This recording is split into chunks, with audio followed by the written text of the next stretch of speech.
Speaker sir, thank you. నిన్న మీరు ఉదయం 3 గంటల దాకా హౌస్ని నడిపారు, తమరు కూడా ఉన్నారు. Thank you sir. ఈరోజు కూడా చాలా సుదీర్ఘంగా చర్చ ఉంది. I agree with LA minister sir. కాకపోతే ఒక రిక్వెస్ట్, సరే ఈ సెషన్ అయిపోయింది, రేపు అప్రాప్రియేషన్ కూడా ఉంది, ఈ సెషన్ అయిపోయింది.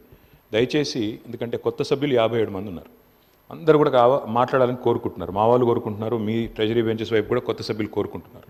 దయచేసి నెక్స్ట్ బడ్జెట్ సెషన్ కానీ నెక్స్ట్ అసెంబ్లీ సెషన్ కానీ డిమాండ్స్ మీద ఇట్లా అన్ని కంప్రెస్ చేసి 19 ఒకటే రోజు పెట్టకుండా దయచేసి రోజుకి 2-3 పెట్టి, ఎందుకంటే అప్పుడు మినిస్టర్స్ మంచిగా బ్రహ్మాండంగా సమాధానం చెప్పొచ్చు, సభ్యులు కూడా మాట్లాడవచ్చు. కాబట్టి సావధానంగా మాట్లాడడానికి నెక్స్ట్ టైము అవసరమైతే సెషన్ ఒక 20 రోజులు పెట్టండి బడ్జెట్ సెషన్ని.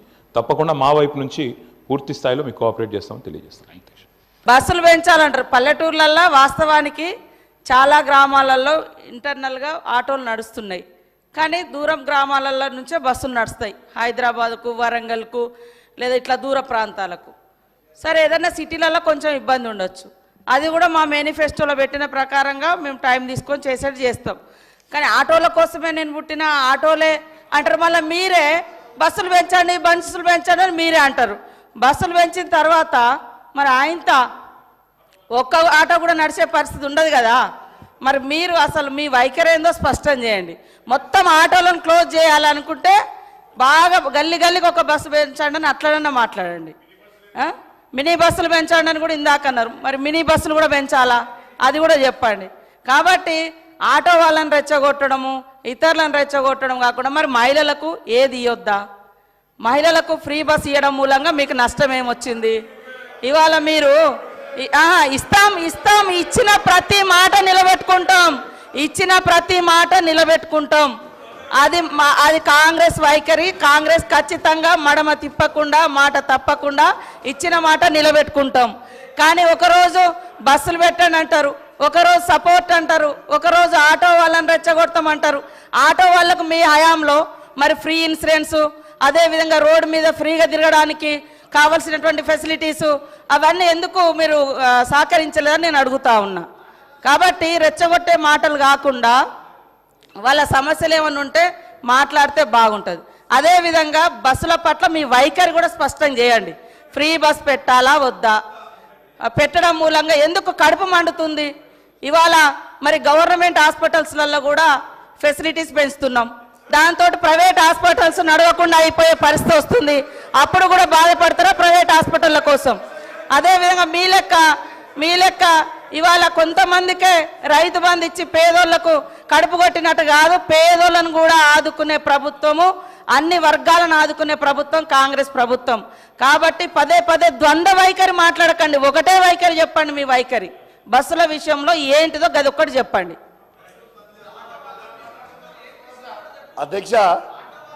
అధ్యక్ష పాపం మంత్రి గారికి తెలియదు అధ్యక్ష. దాదాపు ట్రాన్స్పోర్ట్లో ఉన్న ప్రతి డ్రైవర్కి కేసీఆర్ గారి నాయకత్వంలో 10 లక్షల మందికి 5 లక్షల ఇన్సూరెన్స్ చేసినాం అధ్యక్ష. పాపం మంత్రి గారికి నాలెడ్జ్ లేకపోవచ్చు. రెండోది అధ్యక్ష ఒక్క నిమిషం అధ్యక్ష, ఆటో డ్రైవర్లతో సహా చేసినాము.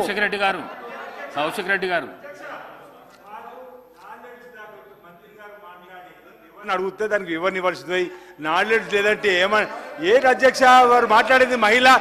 మహిళా మంత్రి అంటే ఇంత చులకనగా మాట్లాడితే ఎట్లా అధ్యక్ష? మా మంత్రి గారు ఏమన్నారు అధ్యక్ష ఇక్కడ వారు మాట వెనక్కి తీసుకొని మా మంత్రి గారు క్షమాపణ చెప్పాలి.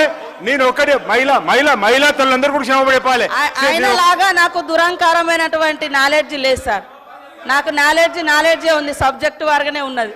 కానీ ఆయన లెక్క దురహంకారమైనటువంటి నాలెడ్జి, లేకుంటే ఓట్ల కోసం చస్తా అని బ్లాక్మెయిల్ చేసే నాలెడ్జి నాకు లేదు సార్. కాబట్టి ఆటో డ్రైవర్లు అనేక మంది గత ప్రభుత్వంలో ఇబ్బంది పడ్డమాట వాస్తవం. ఇవాళ మా పథకానికి ఆటో డ్రైవర్లకు అడ్డం పెట్టడం ఇది కరెక్ట్ కాదు. ఇది మహిళల కోసం పెట్టినటువంటి పథకం. కాబట్టి నీ దురహంకారం మాటలు మానుకో కౌశిక్ రెడ్డి. నీలాంటి దుర్మార్గపు నాలెడ్జ్ నాకు లేదు. నేను కరెక్ట్గా ప్రజల కోసం ఆలోచించే నాలెడ్జే నా దగ్గర ఉంది. కౌశిక్ రెడ్డి గారు దయచేసి హౌస్ ఆర్డర్లో పెట్టండి అధ్యక్ష. కౌశిక్ రెడ్డి గారు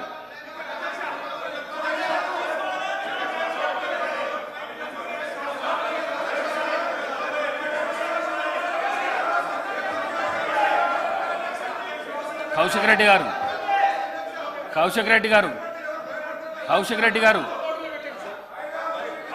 అధ్యక్ష అధ్యక్ష కౌశిక్ రెడ్డి నేను గారు అన్నది తప్పేమనుందా అధ్యక్ష? వన్ మినిట్ నేను కొత్త సభ్యులు సరే నేను కౌశిక్ రెడ్డి గారిని కోరుతా ఉన్నాను ఒక గౌరవ మంత్రి గారిని ఆ విధంగా దట్టు మహిళా మంత్రి గారిని ఆ విధంగా ఉద్దేశించి మాట్లాడటం సరికాదు. సరి చేసుకోండి, విత్డ్రా చేసుకోండి, క్షమాపణ చెప్పండి. ఈరోజు మేము ఎందుకు కోరుతా ఉన్నాడు మొదటిసారి సరే మీరు చెప్దామని ఫ్లో ఆఫ్ లాంగ్వేజ్లో చెప్పుంటారు, దాన్ని సవరణ చేసుకోవాల్సిన బాధ్యత ఉంది. ఏం తప్పు చేసినా అంటే అది కాదు. దయచేసి మా యువ మిత్రులను కోరుతా ఉన్నాను తప్పకుండా, ఎందుకంటే ఈ అసెంబ్లీ సమావేశాలకు సంబంధించి ఏ విధంగా మనం మాట్లాడాలి, ఈ సభకు సంబంధించిన గౌరవాన్ని ఏ విధంగా కాపాడే ప్రయత్నంలో పక్కనున్న మా కేటీఆర్ గారు కూడా చెప్తే బాగుంటుంది, పక్కనున్న పెద్దలు గోపీనాథ్ గారు చెప్తే బాగుంటుంది, అనుభవం ఉన్న మరి మహిళా పెద్దలు మాజీ మంత్రివర్యులు సబితా ఇంద్రారెడ్డి గారు కూడా చెప్తే బాగుంటుంది. కొత్త సభ్యులకు చెప్పాల్సిన ధర్మం మీ పైన కూడా ఉందని మీ ద్వారా వారికి తెలియజేస్తా ఉన్నాను అధ్యక్ష. చెప్తాను చెప్పేసి అధ్యక్ష నేను ఒక్క మాట మీరు ఎట్లా కనిపిస్తున్నారు చైర్కు మీరు ఎట్లా కనిపిస్తున్నారంటే యుద్ధానికి పోతారు చూడు అట్లా కనిపిస్తున్నారు. మీరు చేతులు గీతులు కిందికి దించి మంచిగా నీట్గా ఇది చేసి చెప్తే మంచిగా మహిళా మంత్రికి క్షమాపణ అధ్యక్ష చెప్పండి. ఓకే అధ్యక్ష పర్వాలేదు. I withdraw my words. If మహిళా మంత్రి గారికి ఏమన్నా బాధ కలిగించుంటే ఐ విత్డ్రా మై వర్డ్స్. సమాచారం లోపం ఉంది అనేది ఇచ్చి నా ఆవేదన తెలియజేసిన. ఓకే అధ్యక్ష, అయిపోయింది. అధ్యక్ష దీంతో పాటు అధ్యక్ష ఇవాళ బస్సులు కూడా పెంచమని ఎందుకు చెప్తున్నానంటే మహిళలందరూ కూడా బస్సులలో పెట్టుకొని నిలబడి కొట్టుకుంటారు అధ్యక్ష. ఈ సోషల్ మీడియాలో ప్రతి దగ్గర వీడియోలు వస్తున్నాయి. వాళ్ళు కంఫర్టబుల్గా ఉండాలనే ఉద్దేశంతో మహిళలకి అద్భుతమైన సౌకర్యం కలగాలని ఒక గొప్ప ఉద్దేశంతో బస్సులు పెంచమని చెప్పినాం అధ్యక్ష. We are far buses. ఫ్రీ మహిళలకి బస్సులు ఇవ్వడంలో మాకు ఎటువంటి అభ్యంతరం లేదు అధ్యక్ష. కానీ అదేవిధంగా ఆటో కార్మికులను కూడా దయచేసి డ్రైవర్లను కూడా కాపాడుకోవాలనేదే మా వాదన. నా వాదన తప్పేం లేదు. సో దయచేసి ఈ ప్రభుత్వం కూడా దాంట్లో ఆటో డ్రైవర్లను కూడా ఆదుకోవాలని నేను కోరుకుంటా ఉన్నాను అధ్యక్ష. దీంతో పాటు అధ్యక్ష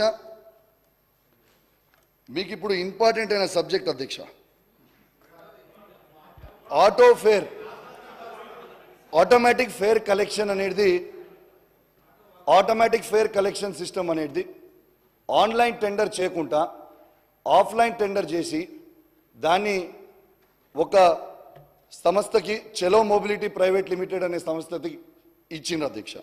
నేను అడిగేది ఒక్కటే అధ్యక్ష, దీంట్లో 15/6/2024 రోజు మా బీఆర్ఎస్ పార్టీ ఆఫీస్ నుంచి కొందరు నాయకులు దీని మీద ప్రశ్నించారు అధ్యక్ష. ప్రశ్నిస్తే 16/6/2024కి ఆర్టీసీ నుంచి రిప్లై వచ్చింది అధ్యక్ష. ఏమని రిప్లై ఇచ్చారు అధ్యక్ష?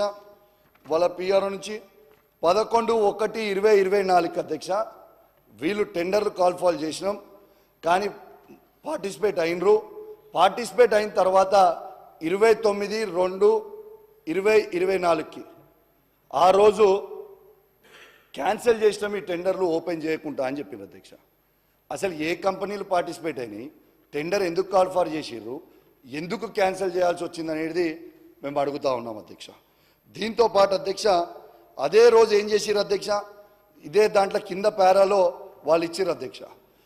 ఈ స్టడీ టూర్కి బీహార్కి, అస్సాంకి, ఇండోర్కి, జబల్పూర్కి పోయి వచ్చిర్రు మా వాళ్ళు అని చెప్పి అదే కింద పేరాల ఇచ్చిర్రు అధ్యక్ష. స్టడీ సర్వేకి ఇచ్చిన తర్వాత ఏమైంది అధ్యక్ష, వీళ్ళ 4/3/2024 అధ్యక్ష వీళ్ళు